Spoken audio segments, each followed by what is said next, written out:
اعوذ باللہ من الشیطان الرجیم بسم اللہ الرحمن الرحیم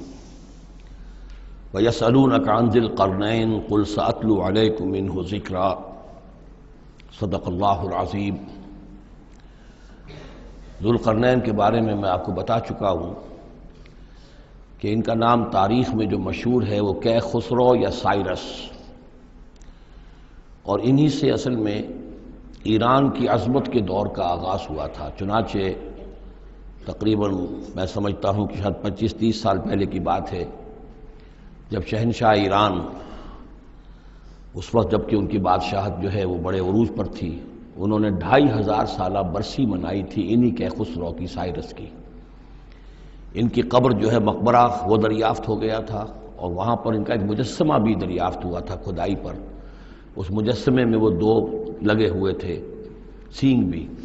اس موضوع پر سب سے پہلے مولانا ابوالکلام آزاد مرحوم نے، جو اپنی ترجمان القرآن کے نام سے انہوں نے مختصر ترجمہ اور تفسیر لکھی ہے، اس میں بڑے تفصیلی نوٹس لکھے ہیں۔ سب سے پہلے اہل علم کے حلقے میں ان کے بارے میں جو معلومات ہیں وہ ان کے ذریعے سے آئی ہیں، اب یہ تقریباً یونیورسلی ایکسیپٹڈ ہے۔ پھر سوال پیدا ہوتا ہے کہ ان سے کیا دلچسپی یہود کو تھی، تو وہ بھی سمجھ لیجئے کہ نبوکدنضر نے 587 قبل مسیح میں حملہ کیا تھا فلسطین پر، اور نبوکدنضر عراق کا بادشاہ تھا۔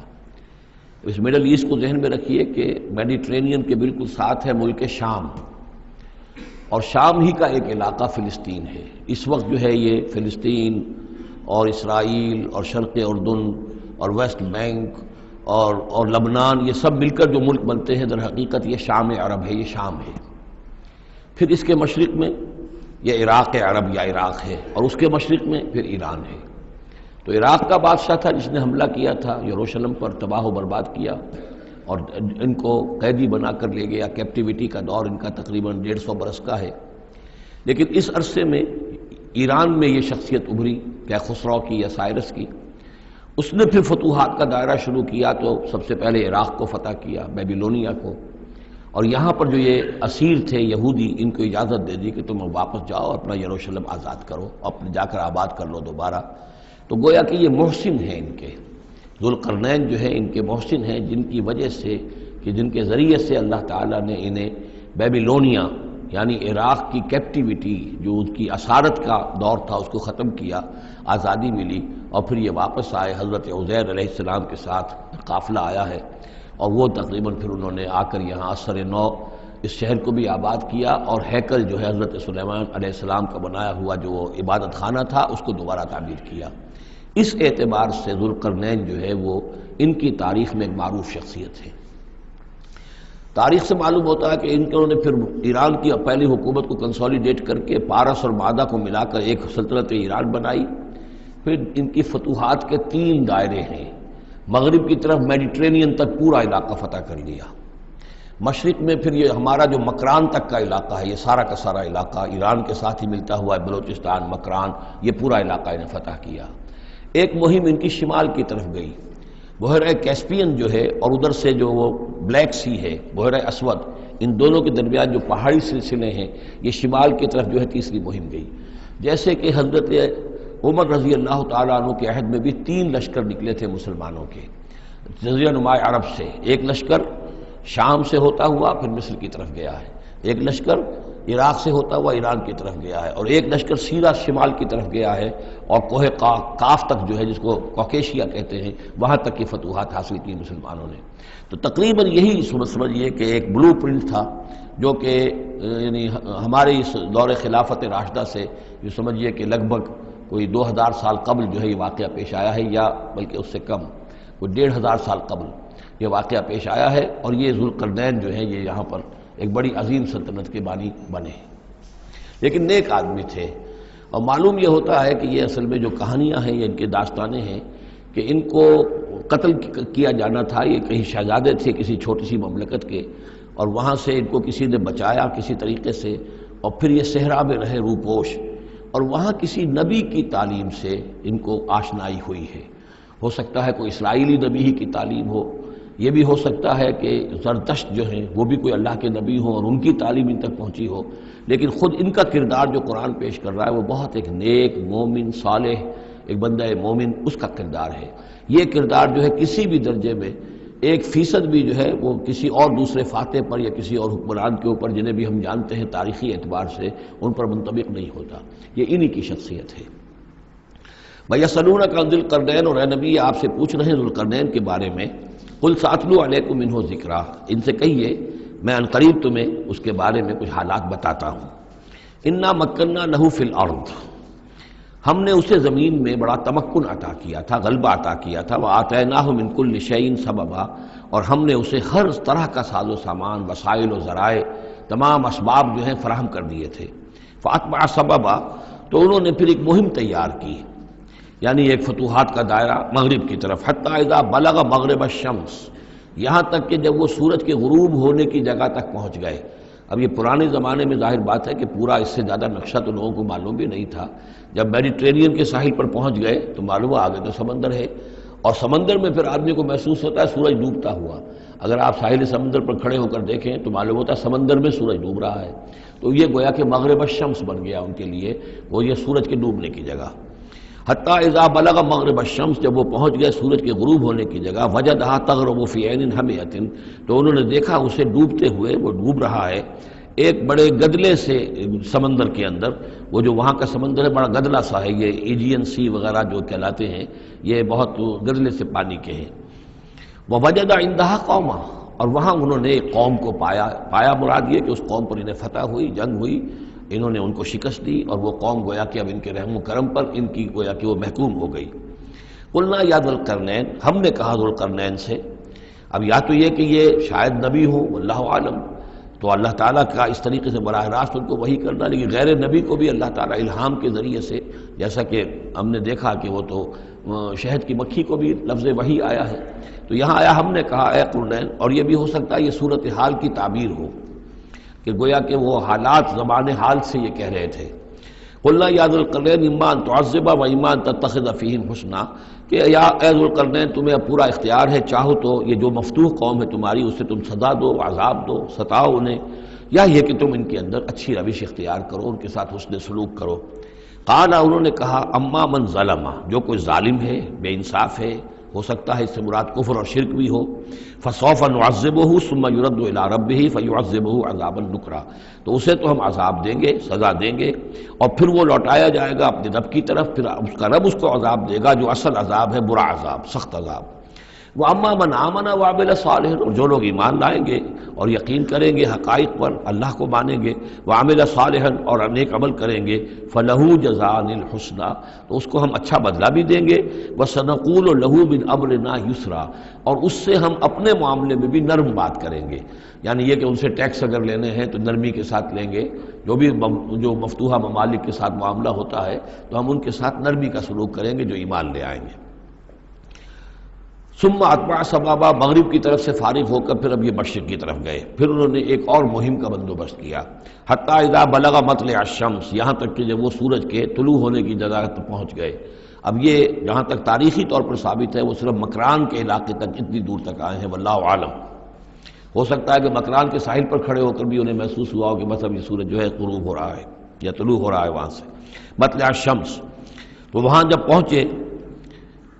وجدہا تطلع علی قوم لم نجعل لہم من دونہا سترا، تو انہوں نے پایا اس کو کہ وہ طلوع ہوتا ہے ایک ایسی قوم پر کہ جس کے لیے ہم نے آفتاب سے کوئی اوٹ نہیں رکھی ہے، یعنی یہاں کے جو قبائل تھے، گیڈروسیا وغیرہ یہ کہلاتا تھا اس زمانے کے اندر، یہ وحشی قبائل تھے، ان کو ابھی چھت بنانے کا فن نہیں آیا تھا، یعنی گھر جو ہوتے تھے وہ صرف دیواریں کھڑی ہوتی تھی، کہ جو خالی پلاٹ ہے زمین کا اس میں یہ دیوار کھڑی ہے، یہ میرا گھر ہے تمہارا گھر ہے، لیکن گھر میں چھت وغیرہ کا بھی کوئی تصور ان کے ہاں نہیں تھا۔ ظاہر بات ہے کہ چھت ڈالنا جو ہے یہ تو ایک تمدن کے ارتقاء کے دور کی علامت ہے، تو وہ بغیر کسی سورج کے سائے کے وہ اپنی زندگی گزارتے تھے۔ کذالک، ایسا ہی ہوا وہاں بھی، یعنی جو پہلے ہوا تھا کہ یہاں بھی معاملہ وہی ہوا کہ اللہ تعالیٰ نے اختیار مطلق انہیں دیا، فتح دی، لیکن انہوں نے یہاں بھی یہی کہا کہ جو نیک لوگ ہوں گے ان کے ساتھ ہم نرمی کریں گے اور جو شریر ہوں گے ان کو سخت سزا دیں گے۔ وقد احطنا بما لدیہ خبرا، اور ہمیں پوری طرح معلوم ہے کہ جو وہاں اس کی خبر ہوئی اور جو بھی حالات وہاں گزرے، جو ماجرا وہاں ہوا۔ ثم اتبع سببا، اب یہ تیسری آ رہی ہے، ثم اتبع سببا، پھر اس نے ایک اور مہم تیار کی، یہ شمالی مہم ہے، حتیٰ اذا بلغ بین السدین، یہاں تک کہ جب وہ دونوں پہاڑوں کے درمیان پہنچ گئے، دو سد، دو دیواروں کے درمیان پہنچ گئے. تو یہ سمجھ لیجئے بحیرہ کیسپین داہنی طرف ہے مشرق میں، اور بلیک سی بحر اسود، اس کے درمیان یہ سلسلہ کوہ ہے، اور یہ پیرلل چلتے ہیں دو، اور ان کے درمیان سے پھر وہ درے ہیں کہ جن میں سے ہو کر شمالی علاقے سے جو وحشی قبائل تھے وہ آ کر یہاں حملہ کرتے تھے، تاخت و تاراج کرتے تھے، لوٹ مار کر کے چلے جاتے تھے، جن کو یاجوج ماجوج کہا گیا ہے. حتیٰ اذا بلغ بین السدین، جبکہ یہ پہنچے ان دونوں دیواروں کے درمیان، وجد من دونہما قوما، تو انہوں نے پایا ان دونوں کے ورے ایسے لوگوں کو، لا یکادون یفقہون قولا، یہ لوگ بھی ایسے تھے غیر متمدن، کیونکہ بات سمجھتے نہیں تھے، یعنی زبان ایسی ہوگی کہ جو ان کی سمجھ میں نہیں آ رہی تھی، لیکن یہ کہ کسی نہ کسی ذریعے سے انہوں نے اپنا ایک مطلب، اپنی ایک عرضداشت پیش کی. قالوا یا ذوالقرنین، انہوں نے کہا کہ اے ذوالقرنین، ان یاجوج و ماجوج مفسدون فی الارض، یاجوج اور ماجوج جو قومیں ہیں یہ زمین میں بہت فساد مچانے والی ہیں. فہل نجعل لک خرجا، تو کیا ہم آپ کے لیے ایک سالانہ خراج مقرر کر دیں، الا ان تجعل بیننا و بینہم سدا، اس کے عوض کہ آپ ہمارے اور ان کے درمیان ایک سد تعمیر کر دیں، ایک دیوار حائل کر دیں کہ وہ ہم پر حملہ آور نہ ہو سکے، یعنی درے کو بند کر دیا جائے. یوں سمجھیے جس اصول پر کہ آج کل ڈیم بنتے ہیں، ڈیم کیا ہے کہ ایک پہاڑی سلسلہ یوں آ رہا ہے، ایک پہاڑی سلسلہ یوں آ رہا ہے، دریا درمیان میں سے گزر رہا ہے، آپ نے اس گزرگاہ پر ایک دیوار کھڑی کر دی، تو یہ گویا کہ ایک آرٹیفیشل لیک کریٹ ہو گئی، پانی یہاں جمع ہو رہا ہے. تو اگر پہاڑی سلسلے دو چل رہے ہوں، ان کے درمیان جو راستہ ہے اس کو اگر بند کر دیا جائے، ایک دیوار کھڑی کر دی جائے، اور اس دیوار کے مضبوط دیوار ہو، تو ظاہر بات ہے کہ پھر ادھر سے کوئی آ کر حملہ آور نہیں ہو سکتا، ان کے لیے ایک حفاظت کا سامان ہو جاتا ہے. یہاں یہ سمجھ لیجئے کہ یاجوج ماجوج سے کیا مراد ہے. حضرت یافس علیہ السلام، جو تین بیٹے تھے حضرت نوح علیہ السلام کے، سام، حام، یافس. سامی نسل کے بارے میں تو ہم نے بہت کچھ سمجھ لیا کہ حضرت ابراہیم بھی سامی نسل سے تھے، پھر قوم عاد بھی سام ہی کے نسل کی ایک شاخ تھی، قوم سمود بھی اسی کی شاخ تھی. یہ تمام جو ہے یہ تو سیمیٹک ریسز ہیں. حضرت یافس کی اولاد نے یہ سینٹرل ایشین ماؤنٹینز کا جو سلسلہ ہے اس کو کراس کیا اور شمال میں چلے گئے، اور شمال میں جا کر دائیں بائیں پھیل گئے. پھر یہ میدان ہے، ٹنڈرے کے میدان اور فلانے میدان اور بڑے بڑے کھلے میدان ہیں. تو گویا کہ ایشیا کو درمیان میں جو سلسلہ کوہ تقسیم کر دیتا ہے، ایک شمالی حصہ ہے، ایک اس کے جنوبی حصہ ہے. یہ شمالی میں چلے گئے اور جا کر پھر پھیلنے میں وہ مشرق کی طرف آئے تو چین اور ہند چینی تک یہ ساری قومیں جو ہیں یہ یلو ریسز، یہ انہی کی نسل سے ہیں. اور مغرب میں چلے تو روس، اور روس سے ہو کر روس کے ساتھ ملتا ہوا علاقہ ہے اسکینڈینیوین کنٹریز کے ساتھ، پھر وہاں سے وہ اتر کے، اور یورپ کے بھی جو یہ مغربی ممالک ہیں، اینگلو سیکسنز جو ہیں، یہ بھی در حقیقت اسی سے اسکینڈینیوین کنٹریز سے اترے ہوئے لوگ ہیں. تو یوں سمجھ لیجئے کہ ویسٹرن یورپ اور ایسٹرن یورپ کا بھی خاص طور پر شمالی علاقہ، اور پورا یہ روس کا علاقہ، اور پورا صحرائے گوبی، اور پورا چین، اور وہاں تک جو ہے ہند چینی تک، یہ یافس کی نسل ہے. یافس کے جن بیٹوں کے نام تورات میں آئے ہیں، کئی نام ہیں، وہ کوئی ایک دو نہیں، ان میں گوگ اینڈ میگوگ بھی ہے، توبال بھی ہے، موسک بھی ہے. موسک ایک شخص کا نام ہے، اور ماسکو ہو سکتا ہے کہ اسی نے آباد کیا ہو اور وہیں سے وہ نام بنا ہو. توبال اور بالٹک سی جو ہے اس ایریا کے اندر جو ہے بالٹک سٹیٹس، توبال ان کے ایک بیٹے کا نام تھا. یہ تورات کے اندر نام دیے گئے ہیں. گوگ اینڈ میگوگ، جاجوج ماجوج، یہ بھی انہی کے بیٹوں کے. یہ تمام اقوام جو ہے یہ وحشی ہیں، اور یہ تاخت و تاراج کرنا، لوٹ مار کرنا، یہ ان کا طریقہ ہے، اور ان کا ہے ذکر جو یہاں پر ہو رہا ہے. یہ جو سیلاب آیا تھا، کولونیل سیلاب جو ہم پر آیا تھا، جس میں کہ یہ اینگلو سیکسنز تھے، یہ سب کے سب جو ہیں یہ اسی نارڈک ریسز سے ہیں. یہ بھی یاجوج اور ماجوج کی نسل ہیں. ایک سیلاب ان کا آ چکا ہے جو آیا تھا یورپ کے سے نکل کر، یہ کولونیل سیلاب آیا اور پوری دنیا کے اوپر چھا گیا تھا. ایشیا اور افریقہ کو انہوں نے فتح کیا، کولونائز کیا. اب اگرچہ ان کی وہ بساط ایک دفعہ تو لپیٹ دی گئی ہے، وہ واپس چلے گئے ہیں. انڈائریکٹلی ہم پر حکومت کر رہے ہیں. ابھی ان کے جو ملٹی نیشنلز ہیں ان کے ذریعے سے، یا بینکوں کے ذریعے سے، IMF کے ذریعے سے، ورلڈ بینک کے ذریعے سے انڈائریکٹ حکومت ہے جو نیو ورلڈ آرڈر ہے. لیکن یہ ہے کہ ابھی ایک اور جو سیلاب ان کا آنے والا ہے وہ آتا ہے احوال قیامت کے معاملات میں. آرمگڈون کے بعد جب حضرت مسیح علیہ السلام کا نزول ہو چکے گا اور یہودیوں کا خاتمہ ہو چکے گا، اور پھر یہ کہ تمام جو عیسائی ہیں وہ مسلمان ہو جائیں گے، عیسائیت ختم ہو جائے گی حضرت مسیح علیہ السلام کے آنے کے بعد، اور مسلمان اور عیسائی مل کر ایک ملت بن جائیں گے، سب مسلمان ہوں گے۔ اس کے بعد آخری سیلاب پھر آنا ہے جو اس کے خلاف، وہ احادیث میں آتا ہے، پھر وہ یاجوج اور ماجوج کا ہوگا۔ اور میرے نزدیک یہ یاجوج اور ماجوج جو ہے وہ ایسٹرن علاقے سے آئیں گے، چائنا وغیرہ سے، ہند چینی سے۔ آرمگڈون جو ابھی ہونی ہے فوری طور پر بڑی جنگ، اس میں یہ لوگ جو ہے بیٹھے رہیں گے، یہ جنگ میں حصہ نہیں لیں گے۔ یہ مڈل ایسٹ میں جنگ ہوگی، یورپین پاور ساری ہوں گی، کرسچین پوری طاقتیں ہوں گی، اور ادھر جو ہے مسلمان ہوں گے، اور حضرت مہدی جو ظاہر ہوں گے، جو اللہ تعالیٰ ایک عنایت کرے گا مسلمانوں کو لیڈر عرب کے اندر، وہ پیدا ہوں گے، مجدد ہوں گے، اور ان کے ذریعے سے عرب کے اندر ایک اسلامی حکومت بھی قائم ہوگی۔ لیکن ان کے لیے مدد کے لیے خراسان کے علاقے سے فوجیں آئیں گی، مشرق سے آئیں گی، اور یہ علاقہ جو ہے وہ ہے جو ہمارے قریب ہے، اور ہم بھی اسی علاقے میں ہیں۔ اللہ تعالیٰ ہمیں توفیق دے کہ یہاں وہ ہم پہلے اس نظام میں خلافت قائم کریں، تاکہ یہاں سے پھر فوجیں جائیں اور حضرت مسیح کے ساتھ ہو کر اور حضرت مہدی کے ساتھ ہو کر عیسائیوں اور یہودیوں کے ساتھ جنگ کریں، اور بالآخر پھر یہ کہ پوری دنیا میں اسلام کا بول بالا ہوگا۔ لیکن جب یہ ہو چکے گا، اس کے بعد ایک سیلاب پھر آئے گا یاجوج اور ماجوج کا۔ تو یہ چونکہ پوری ایک سلسلہ ہے، ایک نسلیں ہیں اس کے اندر بہت سی، تو ان میں چونکہ تفسیری اعتبار سے بہت سی باتیں جو ہے مختلف آراء بھی سامنے آئیں گی، تو میں نے جو رائے میری ہے وہ آپ کے سامنے بیان کر دی ہے۔ اس وقت میں وہ یاجوج ماجوج تھے جو ان شمالی دروں سے آ کر حملے کرتے تھے۔ قالوا یا ذا القرنین ان یاجوج و ماجوج مفسدون فی الارض، وہ جو میں نے عرض کیا ہے کہ قیامت کے قریب بھی معاملہ ہوگا، یہ سورہ انبیاء کی آیات 97-98 ہے۔ حتی اذا فتحت یاجوج و ماجوج وهم من کل حدب ینسلون واقترب الوعد الحق فاذا هی شاخصۃ ابصار الذین کفروا۔ اب زیادہ دور نہیں، ہم سورہ انبیاء بھی قریب ہی آ رہی ہے، انشاءاللہ وہاں اس کو ہم پڑھیں گے۔ تو دو جگہ قرآن مجید میں یاجوج اور ماجوج کا ذکر ہے، ایک یہ جو قریب قیامت میں ان کا جو ظہور ہونے والا ہے، ایک اس وقت کا معاملہ یہ چھوٹا سا تھا کہ جو ذوالقرنین کے سامنے آیا ہے۔ تو کیا ہم آپ کے لیے ایک سالانہ خراج طے کر دیں تاکہ آپ ہمارے لیے یہاں ایک سد تعمیر کر دیں، ایک بند باندھ دیں یہاں پر؟ قال ما مکنی فیہ ربی خیر۔ اب دیکھیے ان کا کردار، ان کا مجھے جو کچھ میرے رب نے دے رکھا ہے، دولت دے رکھی ہے، مال دے رکھا ہے، وہ بہت بہتر ہے اس سے کہ جو تم مجھے پیش کر رہے ہیں، مجھے خراج کی ضرورت نہیں ہے۔ ہاں تمہاری ایک ضرورت ہے، میں وہ پوری کر دیتا ہوں۔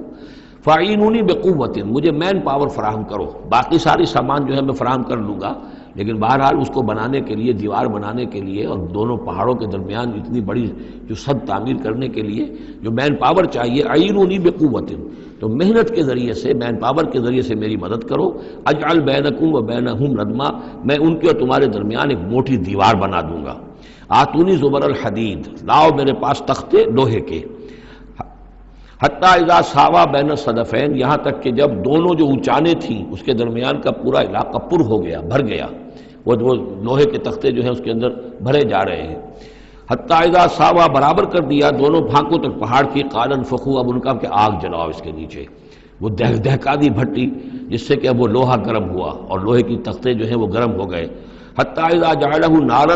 جبکہ وہ سارے کے سارے لوہے کے جو تپ گئے خود اور سرخ ہو گئے۔ قال آتونی افرغ علیہ قطرہ، تو کہا لاؤ میرے پاس پگھلا ہوا تانبا کہ میں اس کے اوپر انڈھیل دوں۔ تو اس طریقے سے گرین فورس کنکریٹ سے بھی 10 گنا سمجھیے مضبوط شے انہوں نے بنا دی کہ اس میں لوہا اور پھر لوہا سیسا یا تانبا پلایا ہوا، تو اس طریقے سے ایک بڑی مضبوط دیوار قائم کر دی۔ اس دیوار کے جو آثار اب بھی موجود ہیں، دیوار تو موجود نہیں ہے، یہ داریال اور دربند کے درمیان یہ کشادہ راستہ ہے اب بھی، یہ ویسٹ کوسٹ جو ہے کیسپین کا، اس کے ساتھ اس کی لمبائی 50 میل اور اس کی اونچائی 29 فٹ اور 10 فٹ چوڑی یہ دیوار تھی جو اس وقت بنی ہے۔ یعنی جس طریقے سے کہ بنتے ہیں بڑے بڑے بند، ان سے بھی بڑی یہ تھی سد تعبیر کی گئی۔ السد العالی کہلاتا ہے اسوان ڈیم جو ہے، جو مصریوں نے بنایا تھا، بہت بڑا ڈیم، السد العالی، اونچی دیوار۔ تو ہمارے ہاں یہ تربیلا اور منگلا یہ سب کیا ہیں، یہ اسی طرح کے ڈیم ہیں کہ پہاڑی سلسلے آ رہے ہیں، دریا جا رہا تھا، وہاں آپ نے دیوار کھڑی کر دی، پانی رک گیا اور وہ جھیل بن گئی۔ فَمَسْتَعُوا يَظْهَرُوهُ، تو انہوں نے کہا کہ اب یہ لوگ نہ تو یہ اس کے اوپر سے آ سکیں گے، اس کو نہ چڑھ سکیں گے، وَمَسْتَطَاعُوا لَهُ نَقْبًا، نہ اس میں کوئی سوراخ لگا سکیں گے، نقب لگا سکیں گے۔ قَالَ هَذَا رَحْمَةٌ مِّن رَّبِّي، یہ سب اتنا بڑا کارنامہ کر کے بھی انہوں نے کہا یہ سب رحمت ہے میرے رب کی طرف سے، میرا کوئی کمال نہیں، یہ سب اللہ کی طرف سے ہے۔ فَإِذَا جَاءَ وَعْدُ رَبِّي، اور جب میرے رب کا وعدہ آئے گا، جَعَلَهُ دَكَّاءَ، وہ اس پوری دیوار کو جو ہے ریزہ ریزہ کر دے گا، ختم ہو جائے گی دیوار۔ اب وہ دیوار وہاں موجود نہیں ہے، وہ ختم ہو چکی ہے امتداد زمانہ سے، اب اس کے کوئی آثار باقی نہیں رہے، بس آثار معلوم ہو جاتے ہیں کہ یہاں وہ دیوار ہوتی تھی، جس سے یہ میں نے ڈائمنشنز آپ کو دیے ہیں۔ وَكَانَ وَعْدُ رَبِّي حَقًّا، اور میرے رب کا وعدہ جو ہے وہ حق ہے، سچ ہے، پورا ہو کر رہے گا۔ وَتَرَكْنَا بَعْضَهُمْ يَوْمَئِذٍ يَمُوجُ فِي بَعْضٍ، اب جب یہ وقت آئے گا اللہ تعالیٰ کا قیامت کا وقت، تو ہم چھوڑ دیں گے اس روز ان کو، یہ ایک دوسرے میں گتھم گتھا ہو جائیں گے۔ یہ جو کچھ ہونے والا ہے قرب قیامت سے پہلے، جس قسم کے لشکر آنے ہیں اور جیسی جنگیں ہونی ہیں، اور یہ جو یاجوج ماجوج جب آئیں گے تو آتا ہے احادیث کے اندر کہ پورے دریا اور پورے سمندر پی جائیں گے، ہر چیز کھا جائیں گے، اور یہ معلوم ہوتا ہے کہ یہ چینیوں کے ہاں تو خاص طور پر سانپ بچھو جو شے ہو، کتا بلی، ہر شے چٹ کر جاتے ہیں، کوئی شے نہیں چھوڑتے۔ اور میں سمجھتا ہوں کہ شاید آدم خور بھی ہو یہ کہ کسی وقت میں جب ان کو ضرورت پڑے تو آدمی کو بھی کھا جائیں، جو کتے کو، بلی کو، سانپ کو، بچھو کو، ہر چیز کو کھا جاتے ہیں۔ تو ان لوگوں کا معاملہ جو ہے واقعتاً یہ جب ابھی تو ذرا رکے ہوئے ہیں، کنٹینڈ ہیں ایک طرح سے، لیکن ایک وقت میں ان کا بند کھلے گا، اور چونکہ پھر یہ جو ہے تمام چاروں طرف ان کے پہاڑ ہیں، ہر پہاڑ کی اونچائی پر سے من کل حدب ینسلون نیچے اترتے ہوئے نظر آئیں گے۔ اور یہ نقشہ بعین ہی اسی طرح اخبارات میں آیا تھا جب 62 میں وار ہوئی ہے نیفا میں، جو ہندوستان کا مشرقی جو علاقہ تھا جہاں کہ چین اور بھارت کی جنگ ہوئی ہے، تو اس کے الفاظ جو اخبارات میں آئے تھے، waves after waves of Chinese soldiers were coming down the slopes, لہروں کی طرح، موجوں کی طرح چلے آئے۔ ان کے اتنے آدمی ہیں، ان کا تو کہنا یہ ہے کہ تم سب کے سب ہلاک ہو جاؤ گے، ہمیں تم ہلاک نہیں کر سکتے، ہم تو چیونٹیوں کی طرح جو ہے بلوں کے اندر گھس جائیں گے، ایٹمک وارفیئر کے بعد تمہارا تہس نہس ہو جائے گا، ہمارا کچھ نہیں بگڑے گا، ہم پھر نکلیں گے اور پوری دنیا کو فتح کریں گے، وہ یہ کہتے ہیں۔ اور معلوم ہوتا ہے کہ واقعتاً آخری جو بھی اس دنیا کا اللہ تعالیٰ نے جو بھی ایک نظام سوچا ہوا ہے، اس میں جو قیامت سے پہلے کا سب سے بڑا واقعہ پھر یاجوج و ماجوج کا ظہور ہوگا وہ، لیکن یہ کہ اس کا یہ مطلب نہیں ہے کہ جو پہلے ہوا ہے وہ نہیں ہے، اس سے پہلے بھی یاجوج ماجوج اگر آج سے 2500 سال پہلے کا معاملہ بھی ہے تو آج سے چند سو سال پہلے کا بھی ہو سکتا تھا۔ یہ کسی یعنی ایک پورے یوں سمجھیے نسل کا نام ہے۔ وَتَرَكْنَا بَعْضَهُمْ يَوْمَئِذٍ يَمُوجُ فِي بَعْضٍ وَنُفِخَ فِي الصُّورِ، اور پھر سور میں پھونکا جائے گا، فَجَمَعْنَاهُمْ جَمْعًا، اور پھر ہم ان سب کو جمع کر لیں گے۔ وَعَرَضْنَا جَهَنَّمَ يَوْمَئِذٍ لِلْكَافِرِينَ عَرْضًا، اور اس روز ہم جہنم کو سامنے لے آئیں گے کافرین کے سامنے۔ یہ ہے تمہارا انجام، یہ ہے تمہارے لیے جو ہم نے تیار کیا ہے۔ الَّذِينَ كَانَتْ أَعْيُنُهُمْ فِي غِطَاءٍ عَنْ ذِكْرِي، وہ لوگ کہ جن کی نگاہیں ہمارے ذکر سے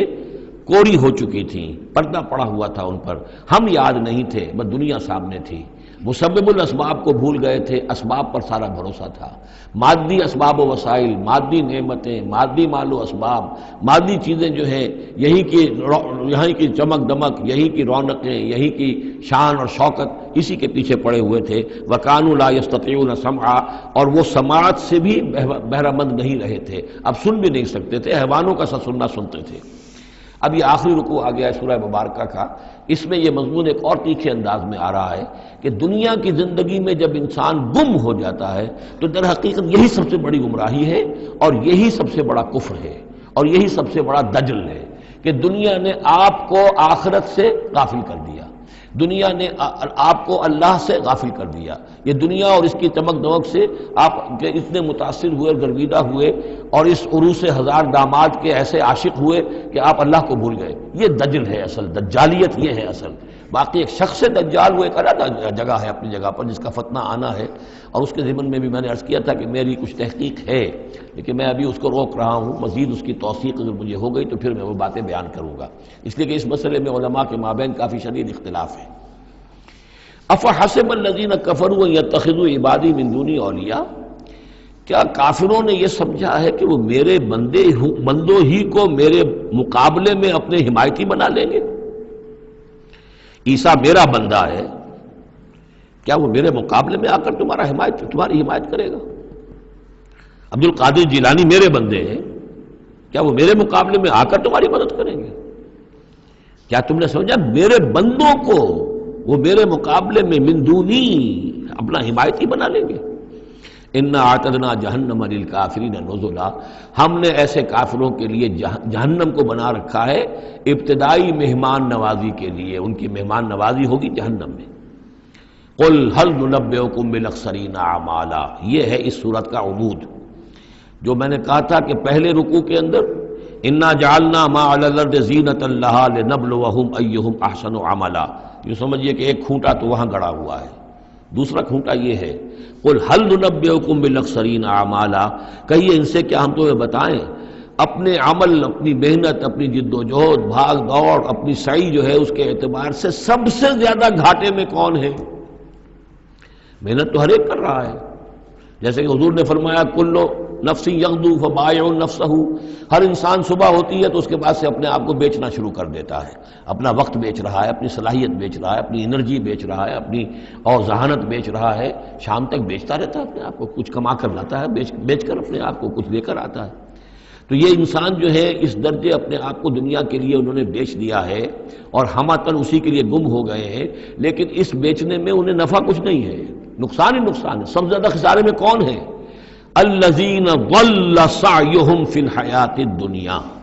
جن کی بھاگ دوڑ سعی و جہد دنیا ہی میں گم ہو کر رہ گئی، آخرت مطلوب ہے ہی نہیں۔ وہ تو ایک ضمیمہ سا لگا ہوا ہے، مسلمان ہے، سنا ہے والدین سے روزہ رکھنا اچھا کام ہے، روزہ فرض ہے، روزہ رکھ لیا ہے، مطلوب کیا ہے آپ کا؟ اصل بات تو یہ ہے جو ضربہ سلام میں نے کل نوٹ کرایا تھا سورہ بنی اسرائیل میں، من کان یرید العاجلۃ عجلنا له فیہا ما نشاء لمن نرید ثم جعلنا له جہنم یصلاها مذموما مدحورا ومن اراد الآخرۃ وسعى لها سعیها وهو مؤمن فاولئک کان سعیہم مشکورا۔ طالب دنیا ہو یا طالب آخرت ہو، طے یہ کرو، طالب دنیا طالب آخرت کے لیے بھی اللہ تعالیٰ کلن نمد ہؤلاء وہؤلاء من عطاء ربک، دنیا میں اسے ہمیں رکھنا ہے، کھانے پینے کا بندوبست کرے گا، یرزق من حیث لا یحتسب، یہاں سے دے گا جہاں سے تمہیں گمان تک نہیں ہوگا، لیکن تم پہلے طے کرو تم طالب دنیا ہو یا طالب آخرت ہو۔ اور سب سے زیادہ گھاٹے میں وہ ہے من قل هل ننبئکم بالاخسرین اعمالا الذین ضل سعیہم فی الحیات الدنیا وہم یحسبون انہم یحسنون صنعا، اور وہ سمجھ رہے ہیں کہ اب تو بڑے کامیاب ہیں، میری ایک فیکٹری تھی اب میرے 3 مل لگ چکے ہیں، میں نے فلاں یہ تھا میں نے اب اتنی جائیداد بنا لی ہے، میرے اتنے ایسٹس تھے اور سال بسال گنتی کر کے ہم تو کامیاب ہو رہے ہیں۔ وہ سمجھتے ہیں کہ ہم کامیاب ہیں، ہماری محنتیں برابر ہو رہی ہیں، ہماری یہ دن رات کی کوشش جو ہے وہ نتیجہ خیز ہو رہی ہے۔ اولئک الذین کفروا بآیات ربہم، یہ وہ لوگ ہیں جنہوں نے اپنے رب کی آیات کا انکار کیا، چاہے کہتے ہوں کہ ہم اللہ کو مانتے ہیں، قرآن کو مانتے ہیں، لیکن حقیقتاً اگر طالب دنیا ہے تو گویا کہ وہ اللہ کی آیات کا انکار کر رہا ہے۔ اللہ تو کہتا ہے اصل زندگی وہ ہے، وَإِنَّ دَارَ الْآخِرَةَ لَهِيَ الْحَيَوَانُ،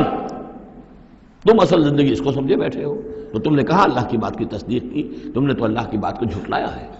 اولئک الذین کفروا بآیات ربہم ولقائہ فحبطت اعمالہم، یہ جو جھوٹی پھوٹی کوئی نیکیاں کرتے ہو اپنے دل کی تسلی کے لیے، جھوٹے تسلی دینے کے لیے، کوئی مسلی کھلا دیے، کوئی غریبوں کا کام ہو گیا، کوئی کسی کے لیے، یہ نیکیاں ہمارے ہاں قطعاً ان کی کوئی حیثیت نہیں، ان کے سارے اعمال اس قسم کی نیکیاں حبط ہو جائیں گی۔ فلا نقیم لہم یوم القیامت وزنا، تو اس دن ہم ان کے لیے قیامت کے دن جو ہے کوئی ان کا وزن قرار نہیں دیں گے، یا ان کے اعمال کو تولیں گے ہی نہیں۔ اعمال تو ان کے تولیں گے جن میں ایمان ہو،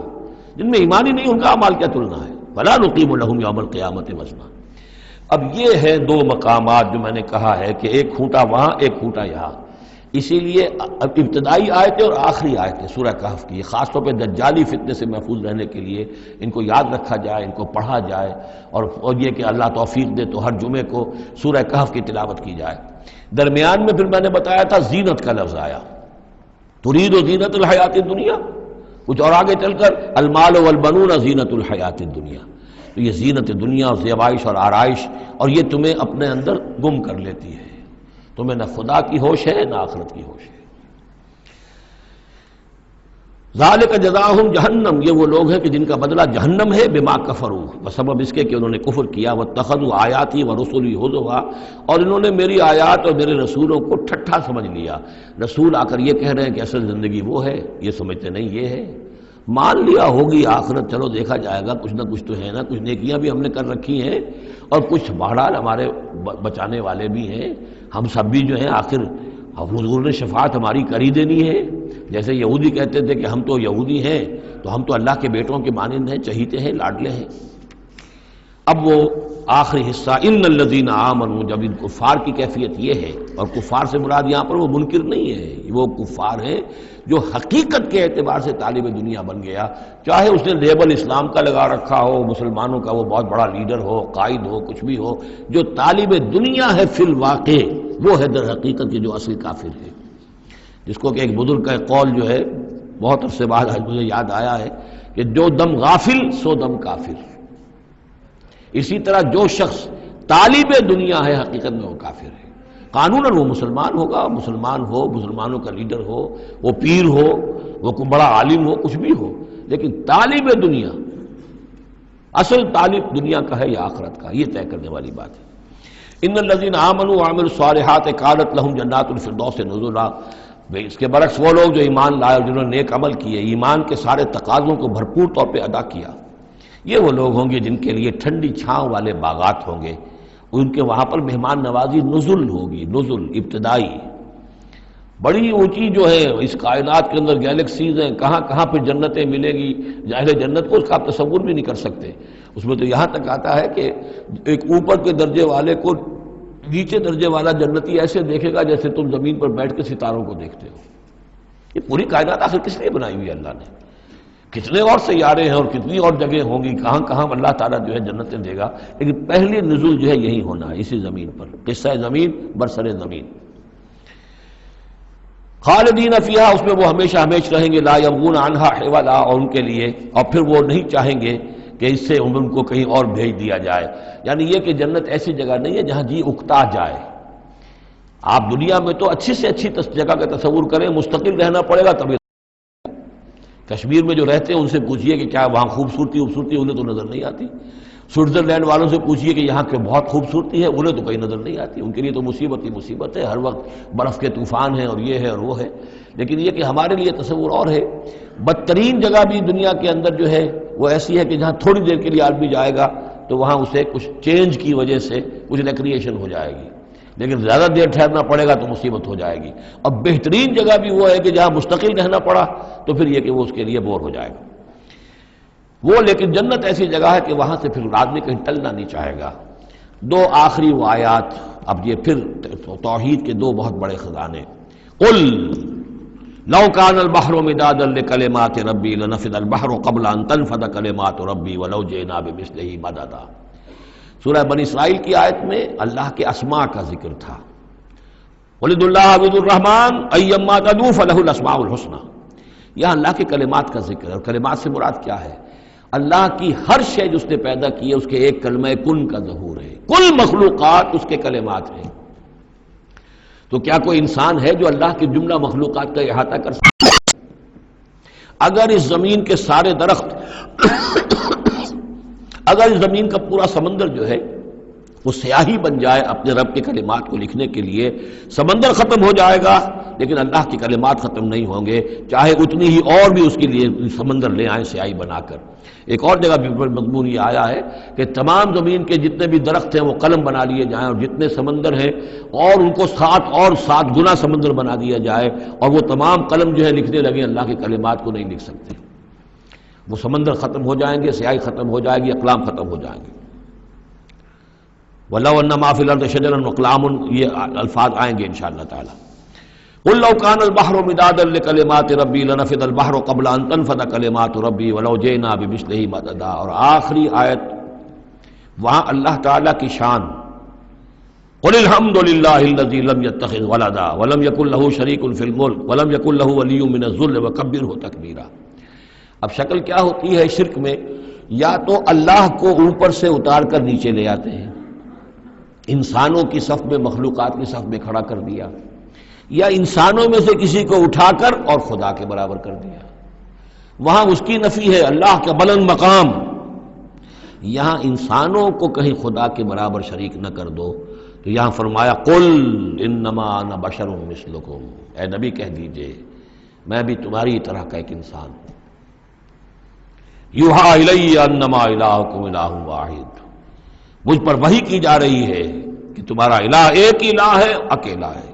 فمن کان یرجو لقاء ربہ، تو دیکھو جو کوئی بھی اپنے رب سے ملاقات کا امیدوار ہو فلیعمل عملا صالحا، اسے عمل کرنے چاہیے نیک، ولا یشرک بعبادت ربہ احدا، اور اپنے رب کی عبادت میں کسی کو شریک نہیں کرنا چاہیے۔ عبادت خالص اللہ کی ہو، توحید عملی، لا تعبدوا الا ایاہ، قضى ربک الا تعبدوا الا ایاہ وبالوالدین احسانا۔ یہ کہ جیسے حضرت مسیح کو خدا بنا دیا یا فرشتوں کو خدا کی بیٹیاں بنا دیا، یا جیسے ہمارے ہاں بھی میں نے آپ کو وہ شعر سنایا تھا، وہی جو مستوی عرش تھا خدا ہو کر اتر پڑا وہ مدینے میں مصطفیٰ ہو کر، اب محمد الرسول اللہ صلی اللہ علیہ وسلم کو خدا بنا دیا، یا یہ کہ حضرت علی کو خدا بنا دیا۔ ہر چند علی کی ذات نہیں ہے خدا کی ذات، لیکن نہیں ہے ذات خدا سے جدا علی۔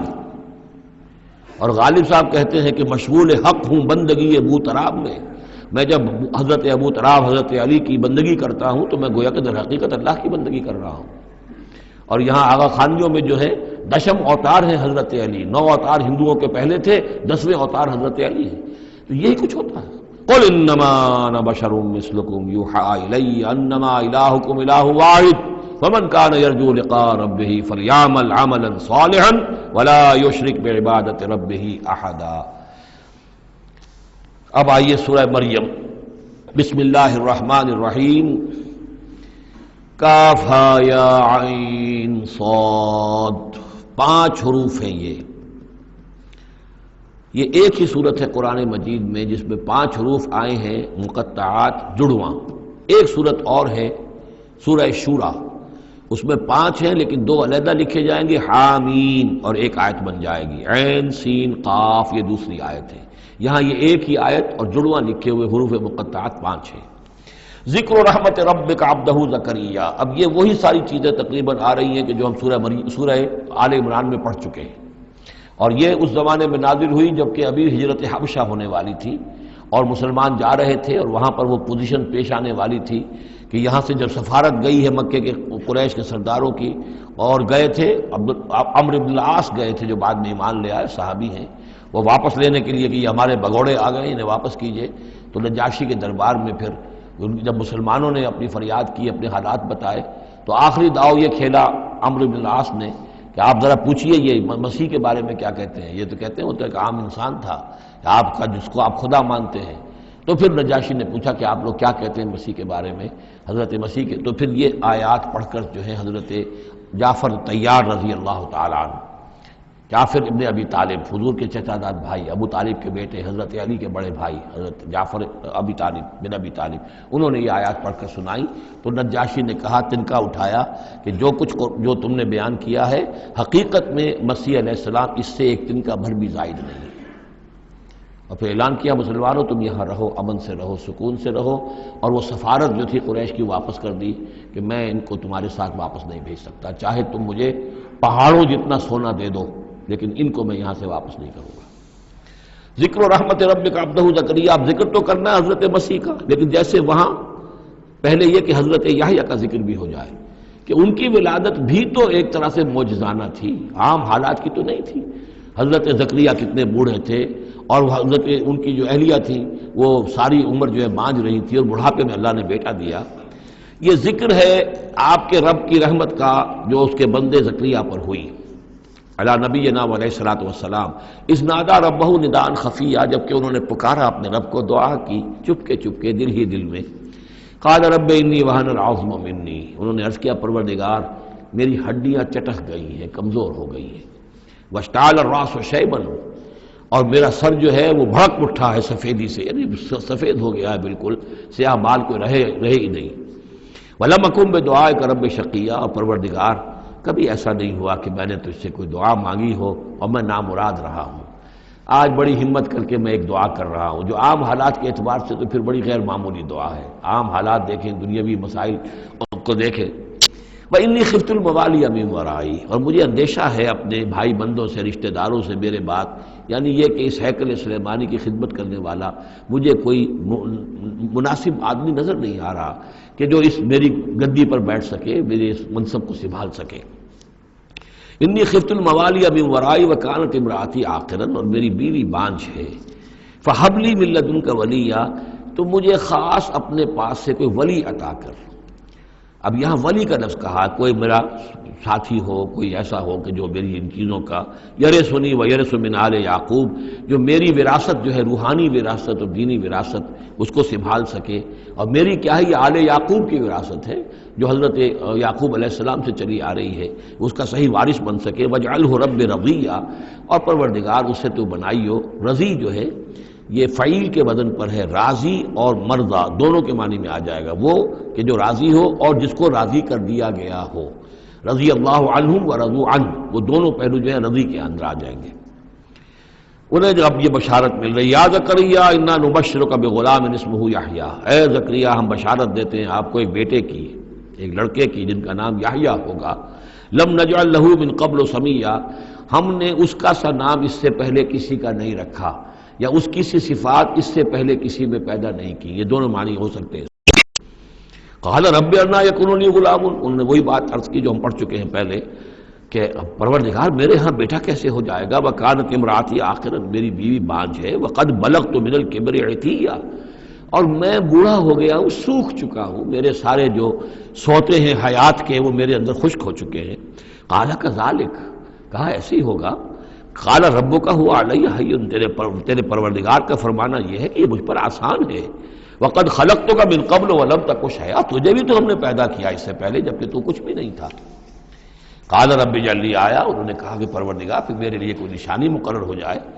قال آیتک الا تکلم الناس ثلاث لیال سویا، کہا کہ نشانی یہ ہوگی تمہارے لیے کہ اب تم 3 دن تک متواتر، 3 راتوں تک متواتر گفتگو نہیں کر سکو گے لوگوں سے۔ وہاں سورہ آل عمران میں تھا ثلاثۃ ایام الا رمزا، 3 دن تک بات نہیں کر سکو گے مگر صرف اشاروں کے نام سے، یعنی اللہ تعالیٰ نے ان کی گویائی سلب کر لی۔ فخرج علی قومہ من المحراب، پھر وہ نکلے اپنے اس حجرے سے جہاں وہ یہ سارا راز و نیاز ہو رہا تھا، عبادت ہو رہی تھی، دعا ہو رہی تھی، مناجات ہو رہی تھی۔ فاوحی الیہم، اپنی قوم پر آ کر انہوں نے وحی کے ذریعے سے کہا، وحی اشارہ کرنا، وحی کے جو لفظی معنی ہے عربی زبان میں الاعلام بالسرعہ والخفا، کسی کو کوئی بات اشارے سے اور خاموشی سے بتا دینا دوسروں کو پتہ نہ چلے، یہ وحی ہے۔ تو وحی جو آتی ہے اللہ تعالیٰ کی طرف سے، وہ پھر اس کی مختلف شکلیں ہیں، وہ ہم پڑھ چکے ہیں یا پڑھیں گے انشاءاللہ سورہ شورى کے اندر، ویسے تعارف قرآن کے ضمن میں اس کا تذکرہ آ چکا ہے۔ تو اللہ تعالیٰ کی طرف سے وحی، اوحا الیہم، انہوں نے اشارے سے کہا، بات تو کر نہیں سکتے تھے، ان سبحوا بکرۃ وعشیا، کہ یہ خاص وقت ہے، اس میں اللہ کا ایک خاص فیصلہ ہو رہا ہے، لہذا ذرا صبح و شام تم اللہ کی تسبیح و تحمید کثرت سے کرو۔ یا یحییٰ، اب عادت ہو گئی حضرت یحییٰ کی، اور وہ مخاطب ہے، یا یحییٰ خذ الکتاب بقوۃ، یحییٰ کتاب کو مضبوطی سے تھام لو۔ ظاہر بات ہے کہ تورات موجود تھی، زبور موجود تھی، اور نبیوں کے صحیفے موجود تھے۔ وآتیناہ الحکم صبیہ، اور ہم نے حکمت اور دانائی اسے بچپن ہی میں عطا کر دی، بچپن ہی میں اللہ تعالیٰ نے انہیں، یوں سمجھیے کہ یہ دونوں شخصیتیں جو کنٹمپریریز ہیں، حضرت مسیح اور حضرت یحییٰ، جان دی بیپٹسٹ اور جیزس آف نظرت، یہ دونوں جو ہے غیر معمولی شخصیتیں ہیں، عام لوگوں کی طرح کے نہیں ہیں۔ انبیاء اور رسل کے اندر بھی ان کی قسم کے اوصاف جو ہیں آپ کو اور نہیں ملیں گے۔ تو فرمایا کہ ان کو بچپن ہی میں ہم نے حکمت عطا کر دی، وحنانا من لدنا، اور سوز و گداز، ہم سے محبت، اور محبت بھی سوز و گداز والی، ان کی طبیعت کے اندر رقت، سوز و گداز، حنانا من لدنا وزکا، اور ہم نے ستھرائی، پاکیزگی، پاکی ان کی گھٹی کے اندر گھول گھول کر ڈال دی۔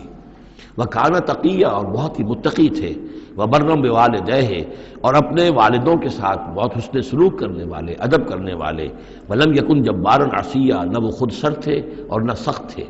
بلکہ یہ کہ شاید یہ اس قسم کی کوئی باتیں غالباً کہیں انجیل وغیرہ میں آ گئی ہوں گی جس کی نفی کے لیے یہ الفاظ یہاں آ رہے ہیں۔ لیکن حضرت مسیح کے بارے میں تو انجیل میں کچھ الفاظ ہیں کہ حضرت مریم کو انہوں نے استحقار کے ساتھ خطاب کیا، وہ عورت، اس طرح کے الفاظ، تو قرآن نے کہا کہ نہیں، وہ ایسا نہیں تھا، وہ اپنی والدہ کے ساتھ اس طرح کی جو ہے گستاخی کے ساتھ پیش آنے والا نہیں تھا، شاید ایسی کوئی بات میرے ذہن میں نہیں ہے۔ وسلام علیہ یوم ولد، اور سلام اس پر جس دن کہ اس کی ولادت ہوئی، و یوم یموت، اور جس دن کہ وہ مرے، و یوم یبعث حیا، اور جس دن کہ وہ اٹھایا جائے دوبارہ زندہ کر کے۔ اب یہ تو قصہ ہو گیا حضرت زکریا اور حضرت یحییٰ کا۔ واذکر فی الکتاب مریم، اب ذکر کیجئے اس کتاب میں، قرآن میں، مریم کا، سلام علیہا اذ انتبذت من اہلہا مکانا شرقیہ، جبکہ انہوں نے اپنے آپ کو اپنے لوگوں سے ایک شرقی گوشے کے اندر مقید کر لیا. کوئی اعتکاف کی شکل جیسے ہوتی ہے، کوئی پردہ لگا دیا ہوگا کہ ہیکل کے مشرقی گوشے کے اندر کہیں انہوں نے عبادت کے لیے یا کوئی خاص اسی طرح کے معاملے کے لیے لوگوں سے علیحدہ ہو کر فاتخذت من دونہم حجابا، ان سے انہوں نے پردہ تان لیا اور لوگوں سے علیحدہ ہو کر، باقی لوگ جو تھے ان سے علیحدہ ہو کر وہ گویا خلوت کا ایک سامان ہو گیا. فارسلنا الیہا روحنا، تو ہم نے اس کی طرف اپنے ایک فرشتے کو بھیج دیا. روح فرشتہ، پھر دیکھیے نوٹ کر لیجیے، فرشتہ بھی روح، وحی بھی روح، اور قرآن بھی روح، اور روح انسانی بھی روح. فارسلنا الیہا روحنا فتمثل لها بشرا سویا، تو اس نے صورت اختیار کر لی ان کے سامنے ایک مکمل انسان کی. قالت انی اعوذ بالرحمن منک ان کنت تقیا. اب حضرت مریم سلام علیہا ایک دم دہشت زدہ ہو گئی. میں اللہ کی پناہ طلب پکڑتی ہوں تم سے، اگر تو واقعی کوئی تقی ہے، وہ نیک آدمی ہے، یعنی اس میری خلوت میں، میری علیحدگی کے اندر اس طرح اچانک تمہارا آ جانا کوئی برا ارادہ تو نہیں ہے، کوئی نیت تمہاری خراب تو نہیں ہے. انی اعوذ بالرحمن منک، میں پناہ پکڑتی ہوں رحمان کی تم سے، ان کنت تقیا، اور اس میں اپیل بھی ہے اگر تم متقی ہو اور اللہ کے ڈرنے والے ہو تو کسی غلط قسم کا ارادہ نہ کرنا. قال انما انا رسول ربک، انہوں نے کہا نہیں، میں انسان نہیں ہوں، میں تو آپ کے رب کی طرف سے بھیجا ہوا فرشتہ ہوں. لأہب لک غلاما زکیا، اللہ تعالیٰ نے مجھے بھیجا ہے کہ آپ کے لیے ایک بہت ہی پاک اولاد جو ہے وہ میں آپ کو عطا کروں آپ کے لیے. قالت انا یکون لی غلام، حضرت مریم نے کہا میرے لیے بیٹا کیسے ہو جائے گا. ولم یمسسنی بشر، مجھے کسی مرد نے آج تک چھوا تک نہیں ہے. ولم اکو بغیا، اور نہ میں کوئی آبرو باختہ عورت ہوں، میں کوئی اس طرح کی آوارہ عورت نہیں ہوں، نہ کسی مرد سے میرا کوئی معاملہ ہوا ہے. قال کذالک قال ربک هو علی حی، ایسے ہی ہوگا بغیر کسی مرد کے اس کے تعلق کے اور بغیر کسی اور اس طرح کے معاملے کے اولاد آپ کے ہاں ہوگی، بیٹا ہوگا. قال ربک هو علی حی، آپ کا رب فرماتا ہے کہ مجھ پر بڑا آسان ہے، میرے لیے کوئی بھاری بات نہیں ہے. وَلِنَجْعَلَهُ آیَةً لِلنَّاسِ، اور اس کو تو ہم بنانا چاہتے ہیں لوگوں کے لیے ایک نشانی. حضرت عیسیٰ کی ولادت معجزانہ، رفع سماوی معجزانہ، پھر بڑے بڑے معجزے جو ہیں، تو اس اعتبار سے واقعہ یہ ہے کہ ان کی شخصیت بہت ہی ایک یعنی غیر معمولی اور بہت ممیز شخصیت ہے. وَرَحْمَةً مِنَّا، انہیں ہم ذریعہ بنانا چاہتے ہیں اپنی رحمت کا. وَكَانَ أَمْرًا مَقْضِيًّا، اور یہ تو وہ کام ہے، یہ فیصلہ وہ ہے، کان امرا مقضیہ، یہ طے شدہ ہے، اللہ کی طرف سے اس کا فیصلہ ہو چکا ہے. فحملتہ، تو انہیں اس کا حمل ٹھہر گیا. فانتبذت بہ مکانا قصیا، تو اب وہ اسے لے کر دور جگہ چلی گئی. یہ ہے بیت اللحم جو 8 میل کے فاصلے پر تھا اس ہیکل سلیمانی سے. وہاں علیحدگی میں، چونکہ اب ظاہر بات ہے کہ حمل بڑھے گا، اب لوگ کیا ہے دیکھیں گے، کیا کریں گے، کسی جگہ پر انہوں نے تنہائی میں کسی جگہ جا کر اپنے آپ کو علیحدہ جو آئسولیٹ کر لیا. فانتبذت بہ، آئسولیٹ کر لیا اپنے آپ کو، اب اس کو لے کر، اپنے حمل کو لے کر. فانتبذت بہ مکانا قصیا، ایک دور کی جگہ، بعید مکان میں. فاجاء المخاض الى جذع النخلہ، تو جب وہ ولادت کا وقت ہوا اور درد ذہ ہوئے تو اس درد کے اندر وہ ایک کھجور کی جڑ کو انہوں نے مضبوطی سے پکڑا. آئیں وہ، یہ ایسا ہوتا ہے کہ وضع حمل کے وقت جو ہے اگر وہ عورت کسی چیز کو مضبوطی سے تھامے تو پھر ان دردوں کو برداشت کرنے کے لیے اس کے اندر کوئی ہمت پیدا ہوتی ہے. تو انہوں نے ایک کھجور کا کوئی درخت تھا، اس کی جڑوں کو مضبوطی سے تھاما. قالت یا لیتنی مت قبل ھذا وکنت نسیا منسیا، اور کہا کاش کہ میں اس سے پہلے مر چکی ہوتی. اب کیا کہوں گی، کیا منہ دکھاؤں گی، اس بچے کا کیا کروں گی، کہاں لے کے جاؤں گی، دنیا کیا کہے گی، میری صورت کیا بنے گی. اللہ کی وہ بندی جو ہے کانپ رہی ہے، لرز رہی ہے. یا لیتنی مت قبل ھذا، کاش کہ میں اس سے قبل مر چکی ہوتی. وکنت نسیا منسیا، اور مجھے بھول چکے ہوتے لوگ، میری یاد بھی لوگوں کے ذہنوں سے محو ہو چکی ہوتی. کاش.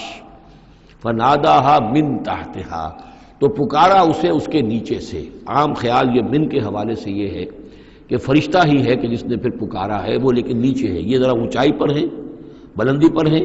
اور وہ کہیں نیچے ہے، نشیب میں ہے. اور اس لیے کہ ظاہر بات ہے کہ ولادت کے موقع پر اور وضع عمل کے موقع پر اس کا قریب ہونا ویسے بھی مناسب نہیں.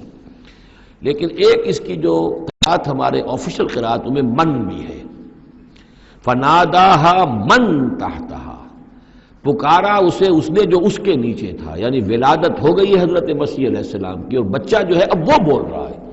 میں اس معنی کو زیادہ ترجیح دیتا ہوں، اس لیے کہ ظاہر بات ہے کہ اگر بچے نے اس وقت کلام نہ کیا ہوتا تو کیسے یقین آتا کہ حضرت مریم لے کر آتی اس بچے کو کہ بعد میں یہ بچہ بول پڑے گا۔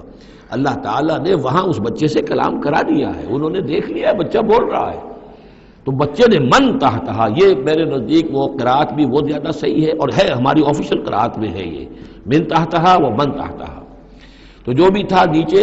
انہوں نے، اس نے کہا لا تحزنی، اگر واقعتاً یہ حضرت مسیحی بچے وہی بچہ جو نومولود ہے وہی بول رہا ہے، تو گویا کہ لا تحزنی امی جان آپ اس میں پریشان نہ ہو، غمگین نہ ہو، قد جعل ربک تحتک سریا، دیکھیے اب اللہ تعالیٰ نے آپ کے قدموں تلے ایک چشمہ نکال دیا ہے، وَهُزِّي إِلَيْكِ بِجِذِعِ النَّخْلَةِ، اور ذرا اسی درخت کے جو سوکھی جڑ درخت کی اس کو ذرا ہلائیے، تساقط علیک رطبا جنیا، تو یہ تازہ اور بڑی تازہ جو ہیں پکی ہوئی کھجوریں آپ پر گریں گی، فَكُلِي وَاشْرَبِي۔ اب یہ سارا معجزہ کو دیکھ رہی ہے، تب جرت ہوئی ہے انہیں بچے کو لے کر آنے کی کہ وہ بچہ بول بھی گیا ہے، اور اسی سوکھی ہوئی وہ کھجور کے جو ہے تنے میں سے کھجوریں جو ہے پکی ہوئی اور بڑی تازہ جو ہے وہ بھی گر رہی ہے، چشمہ بھی پانی کا نکل آیا ہے۔ فَكُلِي وَاشْرَبِي، تو کھائیے اور پیئے، وَقَرِّ عَيْنًا، اور اپنی آنکھیں ٹھنڈی کیجئے، فَإِمَّا تَرَيِنَّ مِنَ الْبَشَرِ أَحَدًا، تو پھر اگر آپ دیکھیں کسی انسان کو، کوئی انسان آپ کے سب سے پوچھے، فقولی، تو کہہ دیجئے انی نذرت للرحمن صوما فلن اکلم اليوم انسیا، میں نے تو رحمان کے لیے ایک روزے کی نظر مانی ہوئی تھی، میں نے روزہ رکھا ہوا، میں کسی انسان سے بات نہیں کر سکتی۔ وہاں کے ان کے ہاں روزے کے اندر کھانے پینے پر جو پابندی تھی جو ہمارے ہاں ہوتی ہے وہ بھی تھی، اس کے علاوہ بولنے پر گفتگو پر بھی پابندی تھی۔ فأتت بہ قومہا تحملہ، اب وہ آ گئی اس کو لے کر اپنی قوم کے پاس، اب ان کا حوصلہ ہے، انہوں نے وہ معجزہ دیکھ لیا ہے، یہ میری رائے ہے واللہ عالم، عام طور پر اس کا تذکرہ نہیں ہے کہیں، اور یہ کہ من تحتہا میں سمجھا یہی گیا ہے کہ فرشتے ہی نے یہ سب سارا کلام کیا ہے۔ فاتت بہ قومہا تحملہ، وہ اب آئیں اپنی قوم کے پاس اپنے بچے کو لیے ہوئے، قالوا یا مریم لقد جئت شیئا فریا، اب انہوں نے اے مریم یہ تو تم بڑا طوفان چڑھ لائی ہو، یہ کیا کر لائی ہو، یہ تمہارے ہاں تمہارے گود میں بچہ ہے، کس کا بچہ ہے؟ یا اخت ہارون، اے ہارون کی بہن، ہو سکتا ہے کہ ان کے ایک بھائی ہو ہارون نامی، اور ہو سکتا ہے کہ چونکہ حضرت ہارون کی نسل سے ہیں یہ، لہذا صرف ان کی طرف ایک نسبت دی ہو کہ تم سوچو کس جد امجد کی تم نسل سے ہو اور تم نے کس قدر یہ گری ہوئی حرکت کی ہے۔ یا اخت ہارون ما کان ابوک امرأ سوء وما کانت امک بغیہ، نہ تو تیرا والد جو ہے وہ کوئی برا انسان تھا اور نہ تیری والدہ جو ہے وہ کوئی بدکار عورت تھی، یہ تم کیا کر لائی ہو؟ فاشارت الیہ، تو حضرت مریم نے اشارہ کر دیا حضرت اس بچے کی طرف، عیسیٰ کی طرف۔ قالوا کیف نکلم من کان فی المہد صبیا، کہ کیسے ہم اس سے بات کریں، اس سے کیا پوچھیں، یہ ہمیں کیا بتائے گا، بچہ ہے پگھوڑوں میں یا گود کے اندر۔ قال انی عبد اللہ،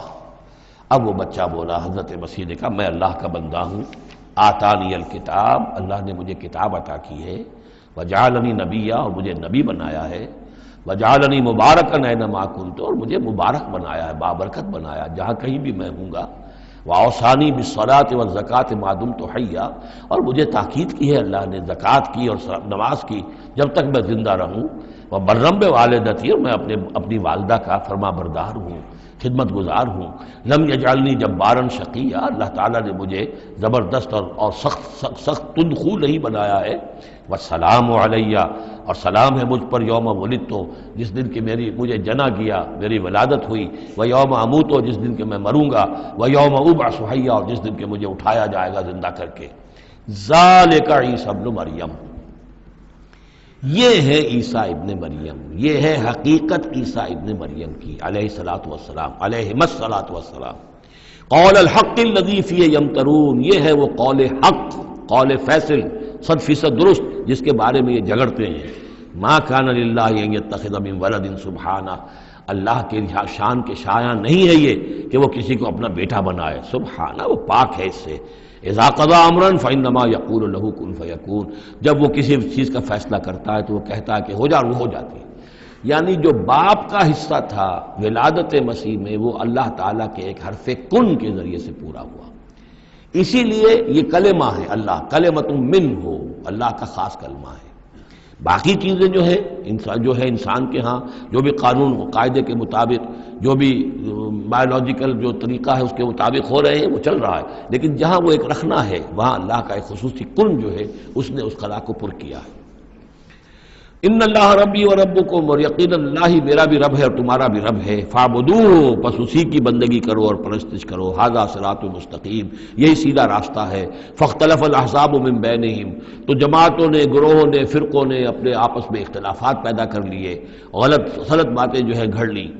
فویل للذین کفروا من مشہد یوم عظیم، تو ہلاکت اور بربادی اور تباہی ہے ان کافروں کے لیے اس دن کی پیشی، اس بڑے دن کی پیشی سے۔ اس بڑے دن جب پیش ہوگی، حقیقت کھل جائے گی، حضرت مسیح کی حقیقت بھی واضح ہو جائے گی، تو جو انہوں نے من گھڑت عقیدے بنا لیے تھے، جن لوگوں نے ان عقیدوں پر جان دی ہوگی، ان کے لیے پھر ہلاکت اور بربادی ہوگی۔ اسمع بہی وابصر، اس پیشی کے دن تو ان کی سماعت بھی کیا اچھی ہوگی اور آنکھیں بھی کتنی کھلی ہوں گی، ہر حقائق کو وہ دیکھ رہے ہوں گے، کیا ہی اچھا سن رہے ہوں گے اور کیا ہی اچھا دیکھ رہے ہوں گے۔ یوم یاتوننا، جس دن کہ وہ ہمارے پاس آئیں گے، لیکن الظالمون اليوم فی ضلال مبین، لیکن آج یہ ظالم جو ہے کھلی گمراہی میں مبتلا ہیں۔ وانذرہم یوم الحسرۃ اذ قضی الامر، اور اے نبی ان کو خبردار کر دیجیے اس یوم الحسرت سے، وہ جو یوم قیامت ہے، حسرت کا دن ہے وہ، جس دن کے فیصلے کر دیے جائیں گے۔ وہم فی غفلۃ فہم لا یؤمنون، اور یہ غفلت کے اندر مبتلا ہیں اور ایمان نہیں لائیں گے۔ انا نحن نرث الارض ومن علیہا، ہم ہی یقیناً وارث ہوں گے زمین کے، سب ختم ہو جائیں گے، زمین اور اس کا سب کچھ جو کچھ ہے مال، اس کی وراثت ہمیں منتقل ہو جائے گی۔ وَإِلَيْنَا يُرْجَعُونَ، اور ہماری ہی طرف یہ لوٹائے جائیں گے۔ وَاذْكُرْ فِي الْكِتَابِ ابراہیم، اور ذرا تذکرہ کیجئے اس کتاب میں ابراہیم کا بھی۔ انہ کان صدیقا نبیا، یقیناً وہ صدیق نبی تھے، اس کی اصل حقیقت پر کل گفتگو ہوگی۔ اذ قال لابیہ، یاد کرو جب کہ انہوں نے کہا اپنے والد سے، یا ابت، ابا جان، لما تعبد ما لا يسمع ولا يبصر، کیوں آپ پوچھتے ہیں، بندگی کرتے ہیں ایسی چیزوں کی جو نہ سن سکتے ہیں نہ دیکھ سکتے ہیں، ولا یغنی عنک شیئا، نہ آپ سے کسی چیز کو دور کر سکتے ہیں کہ آپ کے کچھ کام آ سکتے ہیں۔ یا ابت، ابا جان، یہ بہترین مقام ہے قرآن مجید کا کہ کوئی داعی، کوئی مبلغ، کوئی حق کی طرف بلانے والا اپنے بڑے کو، کسی بزرگ کو اگر بلا رہا ہو تو کس انداز میں بلائے گا؟ ظاہر بات ہے کہ اس کا ادب ملحوظ رکھتے ہوئے، یا ابت، یا ابت، ابا جان، ابا جان، اس انداز میں، لٹ مارنے کے انداز میں نہیں۔ یا ابت انی قد جاءنی من العلم ما لم یاتک، ابا جان میرے پاس وہ علم آیا ہے جو آپ کے پاس نہیں آیا تھا، میرے پاس وہی آئی ہے، اللہ نے مجھے حقائق سے واقف کیا ہے۔ فإما یأتینکم منی ھدی، میرے پاس وہ ہدایت آئی ہے، فاتبعنی، پس میری پیروی کیجئے، میرے پیچھے چلیے، میرا کہنا مانیے، اہدک صراطا سویا، میں آپ کو دکھاؤں گا سیدھا راستہ، رہنمائی کروں گا آپ کی سیدھی راستے کی طرف۔ یا ابت، ابا جان، لا تعبد الشیطان، دیکھیے شیطان کی بندگی نہ کیجئے، ان الشیطان کان للرحمن عصیا، یقیناً یہ شیطان جو ہے وہ رحمان کا باغی تھا، نافرمان تھا، اس نے سرکشی کی تھی۔ یا ابت انی اخاف ان یمسک عذاب من الرحمن، ابا جان مجھے بڑا اندیشہ ہے کہ آپ کو رحمان کی طرف سے کوئی عذاب آپ پر نہ آ جائے، آپ پکڑے آپ کو رحمان کی طرف سے کوئی عذاب۔ فتکون للشیطان ولیا، تو پھر آپ شیطان ہی کے ساتھی بن کر رہ جائیں۔ قال راغب انت عن آلہتی یا ابراہیم، کہاں یہ لجاجت ہے، کہاں یہ استدعاء کا انداز ہے، کہاں یہ فرعونی انداز میں کہا ہے باپ نے، اے ابراہیم کیا تم میرے آلہہ سے، میرے معبودوں سے کنارہ کشی کر رہے ہو؟ راغب انت عن آلہتی یا ابراہیم لئن لم تنتہی، اگر تم باز نہ آئے، لارجمنک، میں تمہیں رجم کر دوں گا، ہلاک کر دوں گا، سنسار کر دوں گا، واہجرنی ملیہ، اور فوراً تو ذرا میری نگاہوں سے دور ہو جاؤ، میں تمہاری اس بات کو برداشت نہیں کر سکتا، فوراً میری نگاہوں سے دور ہو جاؤ، کچھ دیر کے لیے تو میری نگاہوں سے چلے جاؤ۔ قال سلام علیک، انہوں نے کہا سلام، ساستغفر لک ربی، میں اپنے رب سے آپ کے لیے استغفار کرتا رہوں گا، انہ کان بی حفیہ، وہ مجھ پر بڑا مہربان ہے، وَأَعْتَزِلُكُمْ وَمَا تَدْعُونَ مِن دُونِ اللَّهِ، اور میں کنارہ کشی کرتا ہوں آپ سے بھی اور ان تمام معبودوں کو جن کو آپ پوج رہے ہیں اللہ کے سوا۔ وَأَدْعُو رَبِّي، میں تو اپنے رب کو پکاروں گا، اسی سے دعا کروں گا، عَسَىٰ أَلَّا أَكُونَ بِدُعَاءِ رَبِّي شَقِيًّا، اور مجھے یقین ہے کہ میں اپنے رب کو پکار کر اس سے دعا کر کے نامراد نہیں رہوں گا۔ فلما اعتزلهم، جب ابراہیم نے ان سے کنارہ کشی کر لی، وما یعبدون من دون اللہ، اور ان سب سے بھی کنارہ کشی کر لی جن کو پوج رہے تھے اللہ کے سوا، وہبنا لہ اسحاق و یعقوب، تو ہم نے اسے اسحاق جیسا بیٹا، یعقوب جیسا پوتا عطا کیا، وَكُلًّا جَعَلْنَا نَبِيًّا، اور ان دونوں کو بھی ہم نے نبوت سے سرفراز فرمایا، وَوَهَبْنَا لَهُم مِّن رَحْمَتِنَا، اور ان کو ہم نے خاص اپنی رحمت سے فضل سے عطا فرمایا، وَجَعَلْنَا لَهُم لِسَانَ صِدْقٍ عَلِيًّا، اور ان کے لیے ہم نے اعلیٰ تذکرہ اور اعلیٰ شہرت جو ہے دنیا کے اندر باقی رکھی۔ رفعنا لک ذکرک کی طرح حضرت ابراہیم علیہ السلام اور ان کی آل کا بھی دنیا کے اندر بول بالا رہا۔ بارک اللہ لی ولکم فی القرآن العظیم ونفعنی وإیاکم بالآیات والذکر الحکیم۔